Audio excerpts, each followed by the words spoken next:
Hello ইয়ার ফ্যাম, কেমন আছো সবাই? আশা করি সবাই খুব ভালো আছো। ইভেন আমিও ভীষণ ভালো আছি। চলে এসেছি আর একটা নতুন ব্লগ নিয়ে। আজকের বছরের শেষ দিন আর এই ঠান্ডায় ঘুরতে যাব না তা কি হতে পারে? তাই ঠান্ডার আমেজকে উপভোগ করার জন্য আমরা সকলে 25শে ডিসেম্বর পৌঁছে গিয়েছিলাম চিড়িয়াখানার উদ্দেশ্যে। বন্ধুরা, আজকের আমি রয়েছি আমার দেশের বাড়িতে। দেখতেই পাচ্ছেন অনেকদিন পর কিন্তু এই রান্নাঘর থেকে ভিডিও করছি।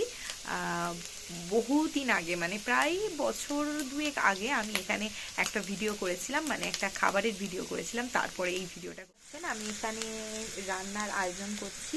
মানে কালকে যে রান্নাগুলো ওখানে গিয়ে খাওয়া হবে সেগুলোই আমি এখানে আজকের রাতেই তৈরি করে রাখছি এবং কালকে ফ্রিজ থেকে বার করে সমস্তটা গরম করে তারপরে নিয়ে যাওয়া হবে। তো চলুন দেখে নেওয়া যাক কি আমি আজকে করছি। কাল যেহেতু ফ্রাইড রাইস হবে তাই এখানে সমস্ত সবজিগুলোকে আমি ভেজে নিচ্ছি। কাজু কিশমিশ আগেই ভাজা হয়ে গিয়েছে। মাংসের জন্য রয়েছে আদা, রসুন, জিরে বাটা আর এখানে মাংসের সামগ্রী। এই যে দেখতে পাচ্ছেন মাংসটা প্রায় হয়ে এসছে। মাংসটা একদম কষা কষা করব। আর এদিকে মা, মানে আমার শাশুড়ি, রুটি করছে রাতের খাবার। সকাল 7:30 নাগাদ আমরা বেরিয়ে গিয়েছিলাম বাড়ি থেকে। এখানে দেখতে পাচ্ছ আমরা টোটোতে উঠছি, কারণ আমাদের যেতে হবে বাস স্ট্যান্ডে। এখানে আমরা 3 জন রয়েছি, মানে আমার শাশুড়ি মা, অভি এবং বাস স্ট্যান্ডে দেখা হবে দিদি জামাইবাবুর সাথে। আমরা যাচ্ছি চিড়িয়াখানায়। এখানে রয়েছে আমাদের ফুল ফ্যামিলি, মা, দিদি ভাই, তাকাও ওদি ভাই, দিদি ভাই আর বাদবাকি লোক রয়েছে বাসে। আজকে দারুণ একটা মজাদার ব্যাপার ঘটেছে, সেটা হলো আমরা যে বাসে করে চিড়িয়াখানার উদ্দেশ্যে যাচ্ছিলাম সেটা ছিল লোকাল বাস, কিন্তু বাসটার প্রায় অর্ধেক মানুষই ছিল চিড়িয়াখানা স্টপেজের।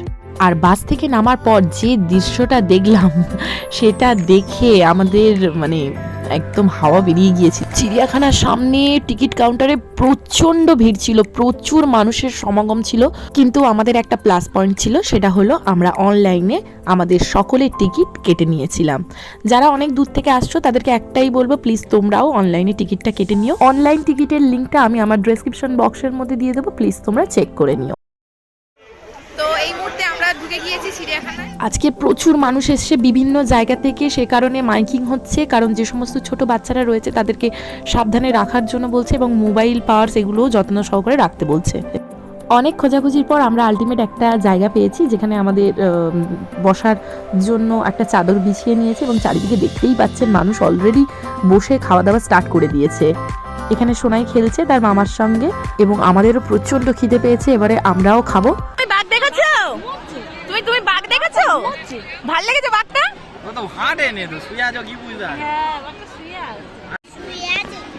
এখন আমাদের চায়ের পর্ব চলছে, এরপর টিফিন খাওয়া হবে। কেমন লাগছে মিস্টার বেরা আপনার? আপনি সারা জীবন ওরামি করে যান, তখন ওরামি করে যান, তখন ওরামি করে যান।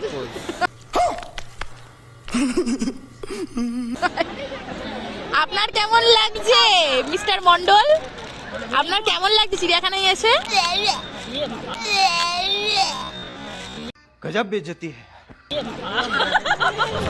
আমরা মশলা মুড়ির সমস্ত প্রিপারেশন রেডি করে অলরেডি খাওয়া স্টার্ট করে দিয়েছি। ভীষণ জোর খিদে পেয়েছিল। খাওয়া শেষ করেই আমরা চিড়িয়াখানার পুরো জায়গাটা কভার করব। আর এখানে দেখতে পাচ্ছ জামাইবাবু ছোলা চানা করছে আর নন্টে সেই কাজে ব্যাঘাত ঘটাচ্ছে। তো গুড আফটারনুন, আমরা এখন এই সবে মাত্র টিফিন কমপ্লিট করলাম। তোমরা দেখতেই পেলে আমরা মশলা মুড়ি করে সবাই খেয়েছি। আর এখন মা, জামাইবাবু, দিদি এবং ভাগনা গিয়েছে পুরোটা কভার করতে। তারপরে আমি আর অভি যাবো, তাই তো অভি?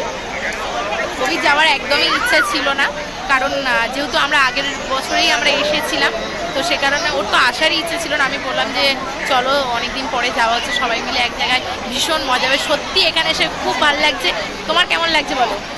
ফ্যামিলির সঙ্গে এসে দারুণ মজা হচ্ছে। ফ্যামিলির সঙ্গে এই ফার্স্ট টাইম কোথাও ঘুরতে বেরোলাম, তাই তো? ফ্যামিলির সঙ্গে এই ফার্স্ট টাইম আমরা ঘুরতে বেরোলাম। না, আমরা এর আগে গঙ্গাসাগর গিয়েছিলাম আর এবারে চিড়িয়াখানায় গিয়েছি। তো ভীষণ ভালো লাগছে। পুরো ব্লগটা অবশ্যই তোমরা দেখো আর জানিও কেমন লাগছে ব্লগটা। এরকম ভিড় আমি সত্যি চিড়িয়াখানায় এর আগে কখনো দেখিনি। হ্যাঁ, প্রচুর ভিড় হয়েছে এবং চারিদিকে অনেক মানুষ, কিন্তু ভাল লাগছে জিনিসটা, বেশ এনজয় করছি। এখন বাজে দুপুর 2টো আর আমরা লাঞ্চে বসে গিয়েছি। দেখতেই পাচ্ছেন এখানে লুচি, আলু কষা আর রয়েছে ভেজ ফ্রাইড রাইস, চিকেন কষা। লাঞ্চ কমপ্লিট করার পর দিদিরা একটু বিশ্রাম নেবে এবং আমি আর অভি যাব চারিদিকটা একটু ঘুরে আসতে। বেসিক্যালি এত ভিড়ে যাওয়ার ইচ্ছে নেই, কিন্তু যেহেতু এসেছি তাই ভাবলাম একটু ঘুরে যাই। তো ফাইনালি আমাদের লাঞ্চ কমপ্লিট হলো এবং বিভৎস ভিড়, কন্টিনিউ লোক প্রবেশ করে যাচ্ছে।